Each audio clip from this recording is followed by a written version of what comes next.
नाजरीन ग्राम अस्सलाम वालेकुम। भेड़ का दूध बालों पर लगाने से बाल घने और मजबूत रहते हैं। बटेर का गोश्त खाने से जोड़ों का दर्द खत्म हो जाता है।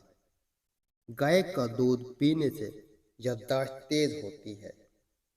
एक सांस में पानी कभी मत पियो, उससे सीने का दर्द पैदा होता है। अगर आपको चक्कर आ रहे हों तो काले नमक वाला पानी पीने से चक्कर आना बंद हो जाते हैं। चूहों को भगाना हो तो अमली के शरबत का छिड़काव करो, चूहे भाग जाएंगे।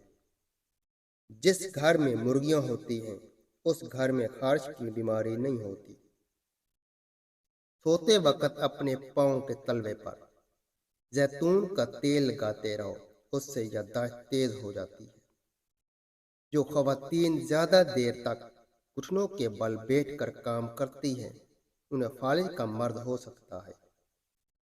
जब आपके चेहरे पर दाने हों तो उन पर हाथ न लगाएं, उससे चेहरा ज्यादा खराब हो जाता है।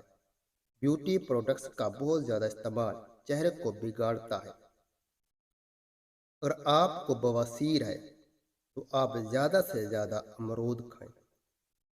अगर शुगर का मसला पैदा हो जाए और जिस्म में कमजोरी पैदा हो जाए तो आप रोजाना केले का जूस पी लिया करो। जिन लोगों को सफर के दौरान चक्कर आते हों तो 1 रुपए का सिक्का मुंह में रख लें, इंशाअल्लाह चक्कर नहीं आएंगे। लेकिन ये ख्याल भी जरूरी है कि सिक्का धुला हुआ हो और आपको नींद न आए, वरना सिक्का हल्क में फंस सकता है। छोटे बच्चों को दूध में सौंफ डालकर पिलाया करो, कभी भी बदहजमी का मसला नहीं होगा। घर में जादू टोना खत्म करने के लिए किलवंजी की धुनी देनी चाहिए। वीडियो को लाइक और चैनल को जरूर सब्सक्राइब कर दें।